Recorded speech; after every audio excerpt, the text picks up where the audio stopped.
Listo, niño, ¿ya están de regreso o no? Sí, profesor. Ok. Bueno, vamos a terminar con esta segunda fase. Y continuamos entonces con esto de la criminología interaccionista y esto de la estructura social y las subculturas. Entonces, les comentaba que Lloyd Olin fue de los pioneros, de los criminólogos pioneros en estudiar esto de las subculturas famosas y ya estamos abocándonos al análisis, eso es importante que lo entiendan, ya nos estamos abocando al análisis de grupos sociales determinados en un núcleo social determinado. Ya estamos hablando de pandillas, ya estamos hablando de bandas que a lo mejor se pueden asociar para cometer algún tipo de delito. Y hay algún autor por ahí que empieza a desarrollar sus estudios en torno a esto. Vamos a hablar de Albert Cohen. Albert Cohen quien también se dedica a hacer un estudio y un análisis de la estructura social y la subcultura, pero en la delincuencia juvenil.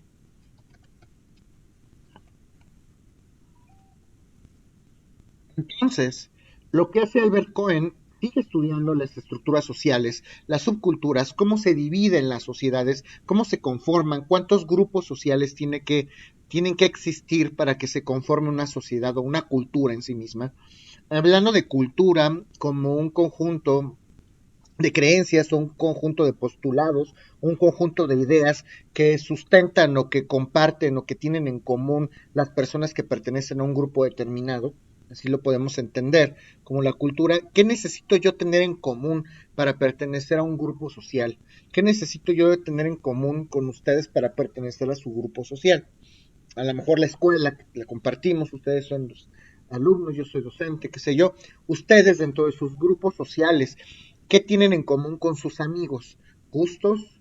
A lo mejor son compañeros de escuela, a lo mejor tienen alguna afección o algún gusto hacia algún arte, hacia alguna ciencia. No lo sé, todo ese tipo de características son lo que nos une a las personas para poder formar estos grupos sociales y estas famosas subculturas.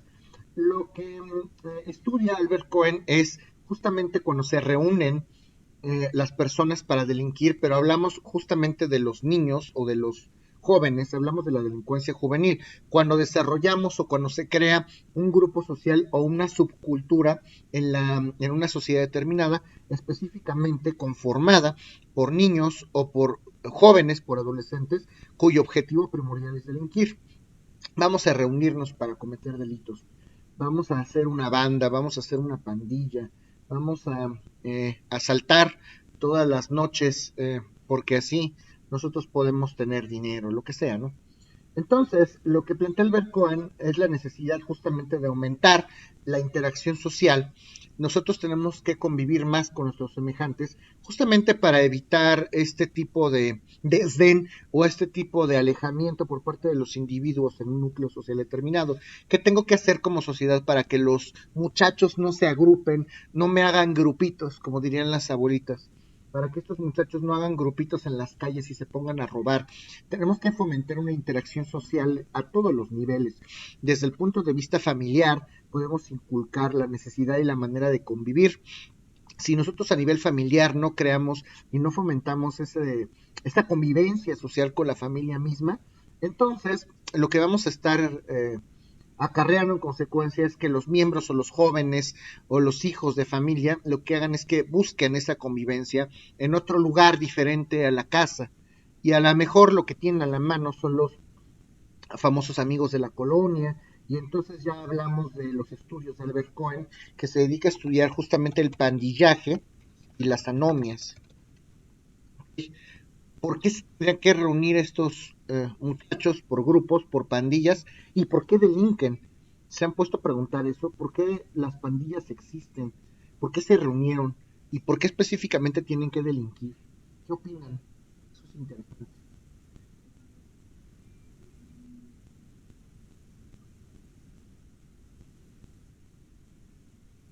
Siento que todos tienen en común esa, que no tienen atención en sus familias o en sus casas y entre ellos pues ahora sí que son su familia, ¿no se dice? Entonces ellos encuentran ahí la atención que no se les da y pues a ellos se les hace fácil, como no les dieron una educación como tal, pues es fácil hacerlo y ellos piensan que eso es algo bueno.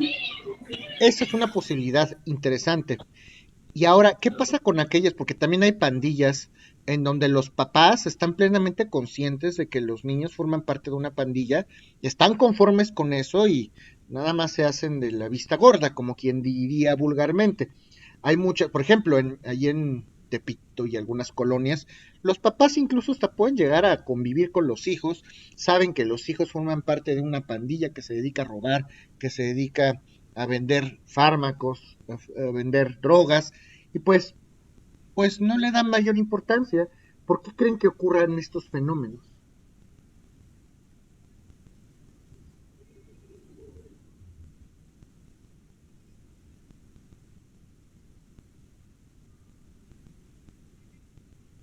¿Qué opinan, niños? Pues yo pienso que ya es por el patrón, ¿no, profe? O sea, de la sociedad, bueno, de los que ya habitan ahí, siento que ya es normal para ellos. O sea, no es como que se sorprendan o hagan algo, puesto que siento que ya es costumbre, ¿no? Como ya lo dije, pues normal para ellos. Me parece que sí. Y exacto, ya lo ven normal. Y me parece que esto, como lo comenta el propio Albert Cohen, tiene a lo mejor una razón histórica. Si en sus familias existe una serie de antecedentes donde los propios padres, los propios abuelos se dedicaban a esa serie de prácticas o actividades, pues se les va a hacer una cosa y una actividad muy normal. Muchas veces los propios delincuentes en un núcleo social determinado pues tienen hijos y les enseñan esas prácticas a los hijos, lo que hacen es incorporarlos a sus núcleos. Entonces hay que analizar cuál es la estructura histórica de estos grupos sociales para comprender por qué ocurren estos fenómenos como el pandillaje, por qué esas personas decidieron desde el principio tener una historia de esta manera, alejarse, por qué decidieron alejarse del camino de la ley, por qué decidieron desviar su conducta, por qué decidieron justamente luchar contra las instituciones, cómo podemos luchar contra ese tipo de delincuencia que se da en zonas urbanas y que preponderantemente se da en zonas urbanas, pero no necesariamente tiene que ser, ¿eh? Estamos hablando de núcleos urbanos como algunas colonias que siempre les comento, podemos hablar Romero Rubio, podemos hablar de Pito, podemos hablar de Catepec, podemos dar muchísimos ejemplos, pero no nada más se da en estas zonas urbanas, pero es donde nosotros podemos poner el ojo porque son los fenómenos que vemos. Entonces, ¿qué habrá pasado en la vida de estas familias para que justamente decidieran vivir de la delincuencia propiamente? Esos son los estudios que hace Albert Cohen. Y luego hay un autor que se llama Shaw.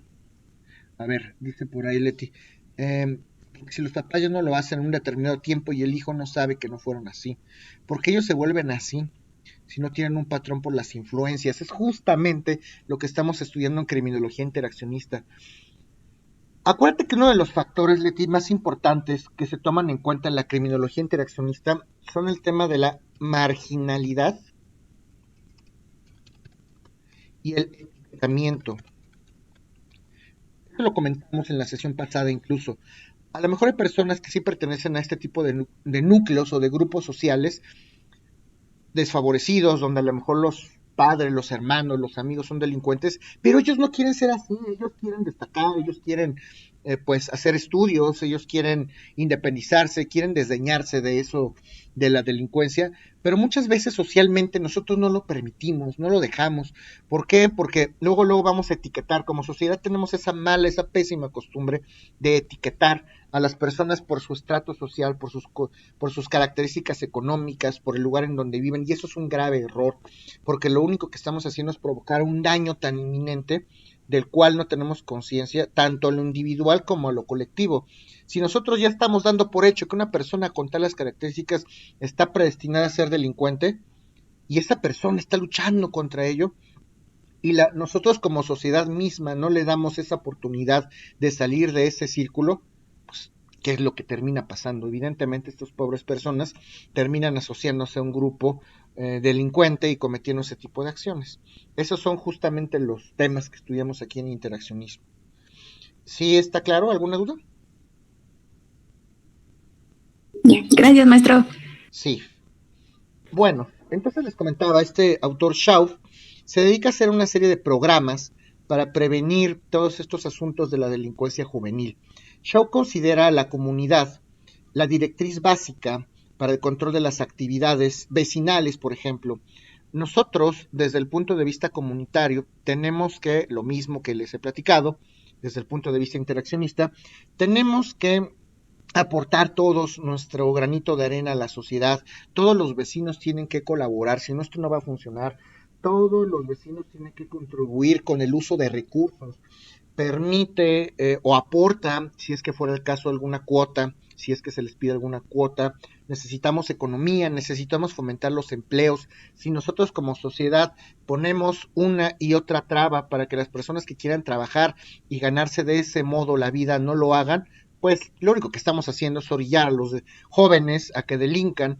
Si nosotros no le damos la oportunidad a los jóvenes para que ellos se puedan posicionar en una fuente de trabajo, tengan o no tengan una formación universitaria, lo único que estamos haciendo es propiciando este fenómeno de la criminalidad.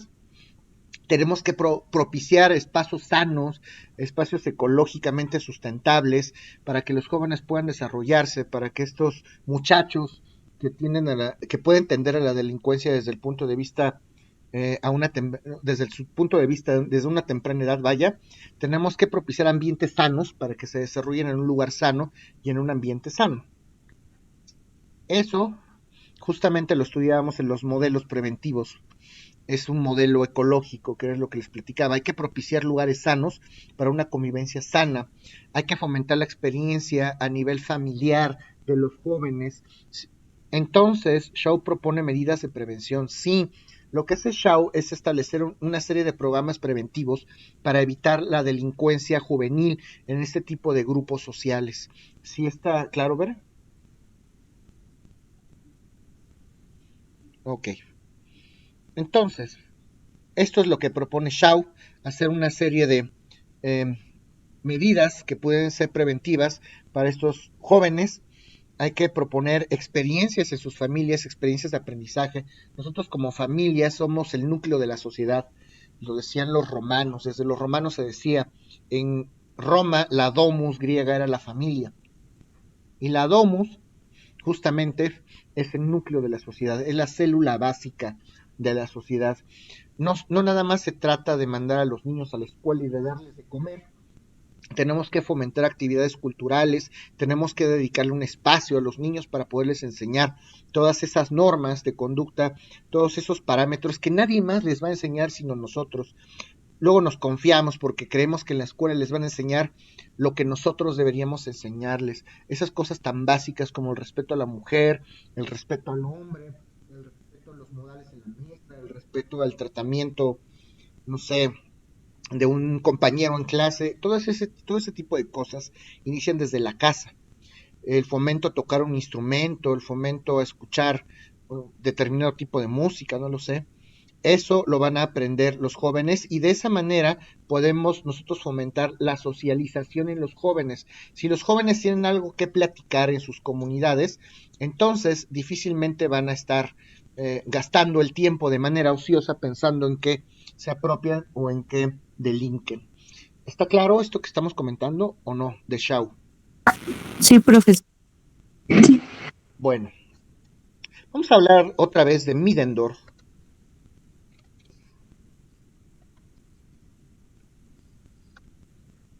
Desde el punto de vista de la criminología interaccionista, ya lo habíamos platicado, Middendorf va a hacer estudios referentes a la cifra negra o la cifra oculta de la criminalidad.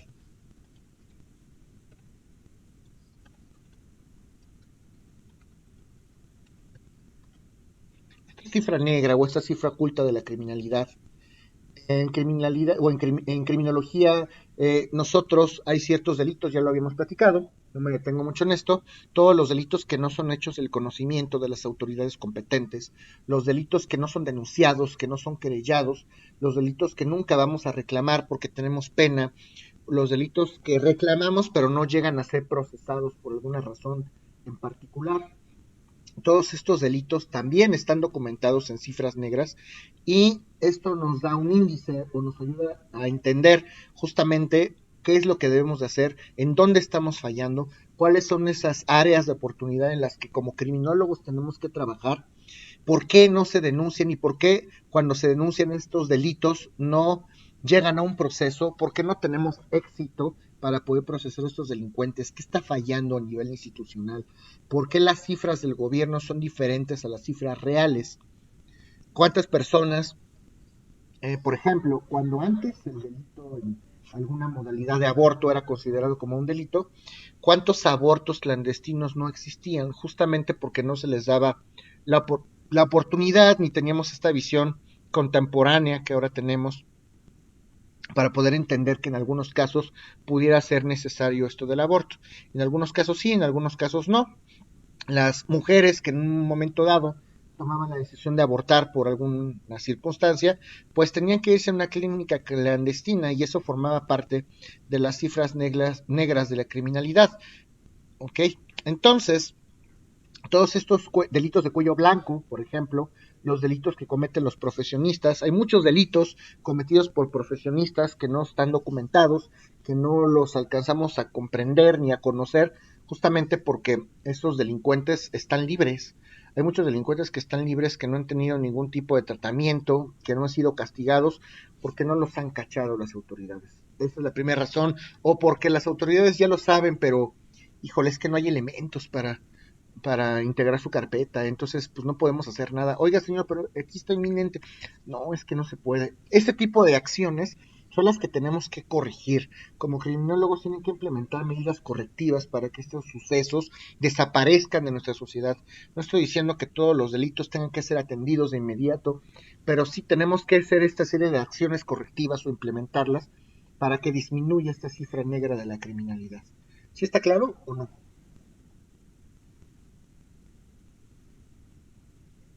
Sí, maestro. Ok, vamos a hablar de otro autor interaccionista, Thorsten Sellan. Okay.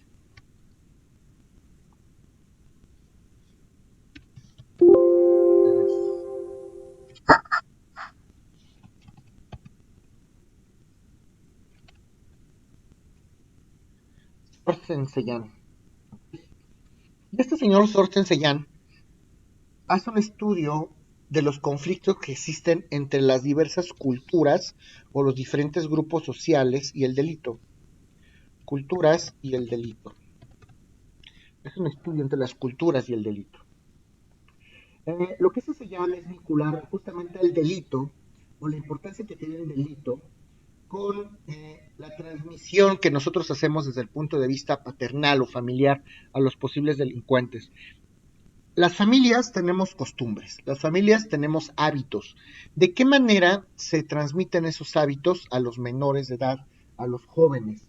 ¿Qué importancia tiene la manera en que educamos a los menores? ¿Qué importancia tiene la interacción social? ¿Y qué importancia tiene la transmisión de costumbres o rasgos culturales a los delincuentes? Justamente lo que estábamos comentando hace un momento.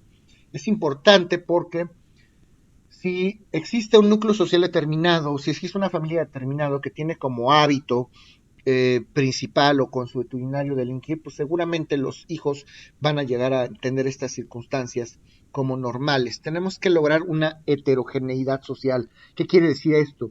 Tenemos que lograr una estabilidad social. Necesitamos lograr que todos de manera general hagamos una conciencia social y que fomentemos justamente en los miembros de nuestra sociedad esta serie de valores que implican qué es bueno, qué es malo, y necesitamos que ese pensamiento se vuelva común. Necesitamos estandarizar estos valores, porque de otra manera vamos a tener una sociedad que piense que robar está bien, una que robar está más o menos, otra que piensen que robar está mal. Necesitamos estandarizar estos valores para que de manera general como sociedad podamos desempeñarnos y desarrollarnos económica, cultural y socialmente, que podamos influenciar a los individuos de manera positiva, no negativa. Y hay un concepto novedoso justamente de Thorsten Sellan, que es el potencial de resistencia, muy ad hoc a lo que estaba platicando ahorita con Leti, justamente qué tanto se puede resistir una persona o no para cometer un delito. Si yo me quiero salir de mi grupo marginado, social, delincuencial, porque yo no quiero formar parte de ese núcleo social, pero todo el mundo me está diciendo que no lo voy a lograr y todo el mundo me está orillando a que cometa delitos. Ay, miren, ahí viene el de los amigos delincuentes, ahí viene el pequeño ratero. Y si de repente mis propios amigos me orillan, ándale, pues róbaselo, pues total, no pasa nada, es uno. Tantas circunstancias pueden concurrir en un individuo que al final pueden detonar finalmente que cometa un delito. ¿Qué tanto se puede resistir o no un individuo para caer en esas prácticas y para desviar su conducta? Justamente es lo que estudia este Thorsten Seyan. Entonces, uno de los conceptos novedosos es este potencial de resistencia. ¿Qué tanta resistencia pueden oponer los delincuentes o un sujeto para no cometer esas conductas criminales, a pesar de que el medio lo obligue o aparentemente quiera obligarlo a hacerlo? Los sujetos que no sienten resistencia al grupo, pues, obviamente, que no ponen resistencia, naturalmente se vuelven delincuentes. Hay sujetos que no oponen resistencia. Hay sujetos que oponen una resistencia reducida.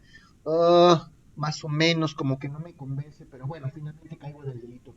Y hay sujetos que obviamente tienen una resistencia total al grupo, porque sí los hay. Hay personas que se resisten totalmente, a pesar de que las circunstancias son adversas. Finalmente, ellos logran salir, logran destacarse en sus disciplinas y al rato ya está la comunidad, mira, no pensamos que lo fuera a hacer, que lo fuera a lograr. Y eso es muy destacable, eso es muy aplaudible, ¿ok? Entonces, los estudios de Seyan refieren a una serie de conductas, una serie de conflictos, de códigos culturales que chocan precisamente entre sí. Una persona quiere ser de buenas familias, a pesar de que no lo es, y la sociedad misma la obliga a que permanezca justamente en ese grupo social delincuencial. Yo quiero sobresalir, yo tengo una moral digna, decorosa, válida, correcta, pero a su vez hay un choque cultural entre mi moral o mi ética, mejor dicho, entre mi ética y los valores de la sociedad en la cual me estoy desenvolviendo. Estos factores son los que tenemos que estudiar y por eso hablamos de un conflicto cultural entre las personas, entre los individuos y la sociedad. Hay un choque cultural entre las personas que se quieren desdeñar de lo malo para hacer cosas buenas y la propia sociedad lo obliga a hacer este tipo de conductas. ¿Está claro esto? Sí, profesor. Ok. Vamos a retomar otro autor que también ya platicábamos, Edwin Sutherland. Este señor, ya lo platicamos, ahorita lo vamos a desarrollar más, habla de la teoría de la asociación diferencial. La teoría de la asociación diferencial. Sutherland estudia la criminalidad de cuello blanco, eso ya lo habíamos comentado. Estudia en qué momento se desvía la conducta de un individuo y qué implica que un individuo desvíe su conducta. Si un individuo desvía su conducta hacia el delito, esto refiere a una serie de aprendizaje de valores propios de una comunidad criminal. Si yo desvío mi conducta es porque aprendí valores criminales, definitivamente. Esto es lo que platica Sutherland en su teoría de la asociación diferencial. Voy a asociar los valores de una persona, axiológicamente hablando, la axiología estudia los valores, voy a estudiar los valores de un individuo, la ética de un individuo, con justamente el aprendizaje de las conductas criminales que puede llegar a tener. ¿Qué fue lo que aprendí y qué es lo que voy a hacer? A eso se refiere la asociación diferencial. ¿Cuáles son las mañas que aprendí, buenas o malas, y cómo las voy a desarrollar en mi vida? ¿Okay? El comportamiento delictivo lo vamos a aprender con la interacción de grupos, desde el punto de vista de Sutherland. Nosotros, si nos reunimos en sociedad y estos grupos se dedican a la delincuencia, se dedican a los actos delictivos, obviamente van a inspirar y van a influir axiológicamente hablando, o éticamente hablando, en el individuo. Es todo un proceso cognitivo. El individuo tiene que familiarizarse con los valores del grupo social, del grupo delincuencial. Y cuando asocie, cuando haga propios estos valores negativos o valores criminales, pues finalmente va a desencadenarse en la comisión de un delito. Cuando esas personas, cuando los delincuentes que viven en un ambiente nocivo, viven en un ambiente criminógeno, pues obviamente esa influencia criminógena va a detonar para que cometan delitos. Va a depender también el tipo de influencia de la intimidad justamente y del contacto interpersonal que tenga esta persona con justamente este núcleo social. Ese proceso de aprendizaje criminal, ese proceso de aprendizaje cuando el criminal aprende justamente los valores y las técnicas y los métodos y las maneras para delinquir y los asocia con los propios valores de un grupo determinado, es la famosa asociación. Yo estoy identificado con estos valores, con los valores de la Mara Salvatrucha. Y entonces voy a aprender las técnicas y las modalidades en que Mara Salvatrucha comete sus delitos. El individuo entonces aprende aptitudes, aprende definiciones, aprende conceptos, aprende métodos, se convierte en un verdadero criminal, los preparan, como esto de los sicarios también. Yo voy a formar parte del cuerpo de trabajo de Pablo Escobar y voy a ser un sicario de Pablo Escobar, es un honor. Cuando yo aprendo mayormente la modalidad de estos crímenes, porque son escuelas, verdaderas escuelas criminales, cuando el aprendizaje depende de esta interacción social de la comunidad y de la comunicación que hay entre estos grupos, entonces el criminal asocia justamente sus valores con la pertenencia o el sentido de pertenencia a este grupo. Implica el contacto directo y la comunicación con las personas y los grupos para que se desarrolle este aprendizaje en torno a la asociación diferencial. ¿Sí me di a entender o no? Porque esa teoría es importante. Profesor, entonces en pocas palabras se inspira de los demás criminales. Sí. O sea, le sirve como, pues sí, le llama la atención o como lo dije, pues entonces le sirve como inspiración para que cometa los mismos o parecidos, las mismas conductas. Sí, vamos a tomarlo desde ese punto de vista.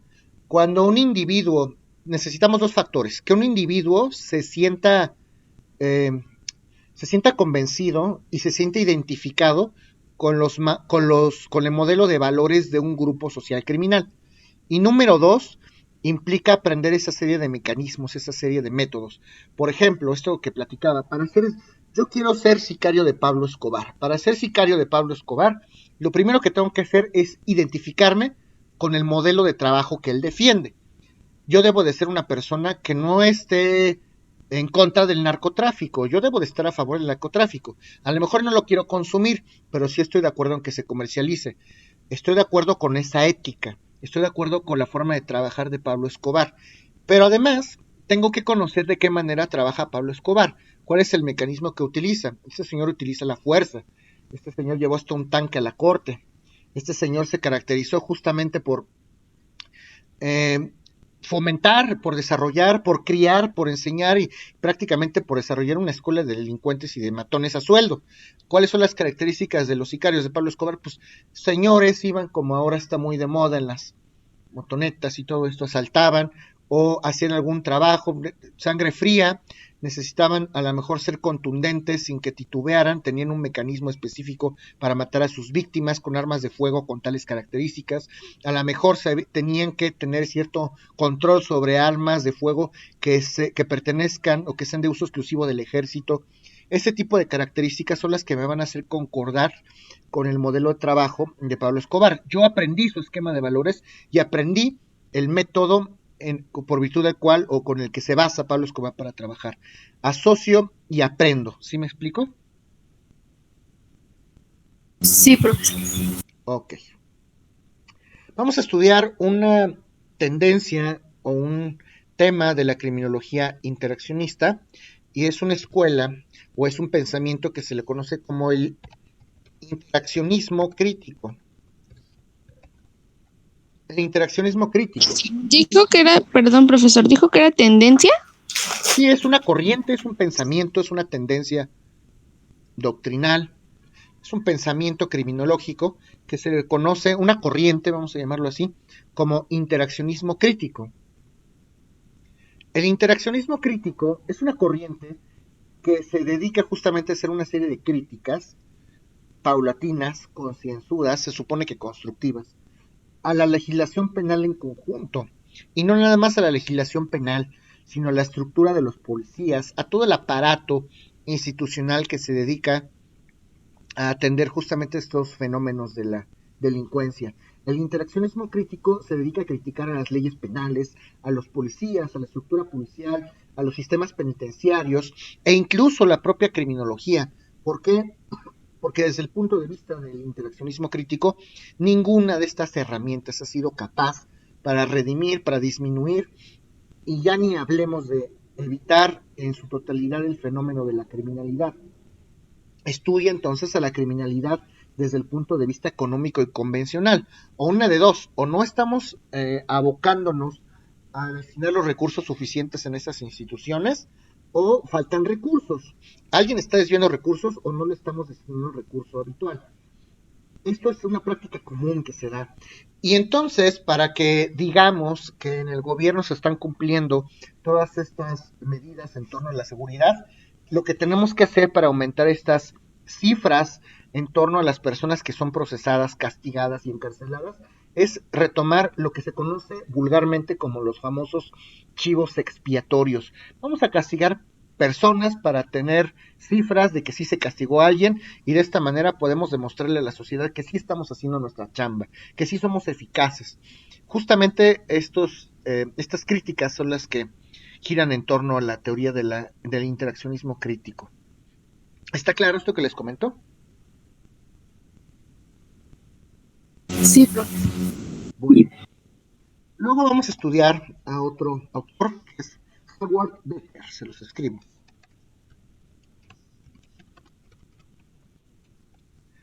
Howard Becker, y esto también es importante mucho para la corriente interaccionista, Howard Becker lo que va a referir es una teoría del proceso de desviación. La teoría del proceso de desviación. Recuerden que la desviación es el momento justo en el que el delincuente va a desviar su camino, va a alejar su camino de lo normal. ¿En qué momento el delincuente desvió su comportamiento de lo normal, de lo correcto, de lo habitual, hacia lo incorrecto? Yo me desvié o mi comportamiento se desvió de lo incorrecto, de lo correcto hacia lo incorrecto. Entonces, Becker va a estudiar estas relaciones de poder que existen justamente entre los individuos o los grupos sociales y las leyes penales y su aplicación. Cuando un criminal se va a poner o se pone a cuestionar justamente este poderío que tiene el Estado para castigar, desafía a la autoridad y tal lo desafía que comete conductas criminales violando la ley, podemos hablar de un proceso de desviación. A lo mejor las personas desvían su conducta porque tienen un conflicto con la autoridad, porque no están de acuerdo con la aplicación y la creación de las leyes, y como no estoy de acuerdo con las leyes, no las voy a respetar. Y entonces Howard Becker lo que hace es clasificar a los sujetos en dos tipos. A los individuos se clasifican en dos tipos. Número uno, los individuos que han violado una norma,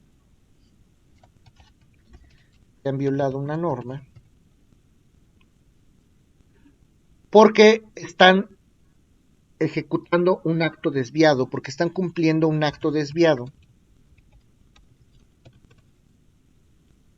Estos son individuos que violan leyes sin ser acusados. Hablamos de la cifra negra de la criminalidad. Hablamos de estos individuos que violan las leyes. Dos tipos de personas. Desde el punto de vista de Howard Becker, hay dos tipos de individuos o de personas. Las que desvían su comportamiento y no son castigados. Los que violan una norma y no son castigados. Exacto, individuos. Los individuos que violan leyes sin ser castigados, sin ser acusados, y forman parte de las cifras negras de la criminalidad. Y aquellos individuos son etiquetados, definidos como desviados. ¿Ok? Los individuos que no conocemos que delinquen forman parte de la cifra negra de la criminalidad. Esos todavía no podemos decir que son desviados porque no sabemos que delinquen. Y los que sí sabemos que delinquen, a esos sí ya los tenemos perfectamente ubicados, definidos, y los etiquetamos como desviados. ¿Sí está claro?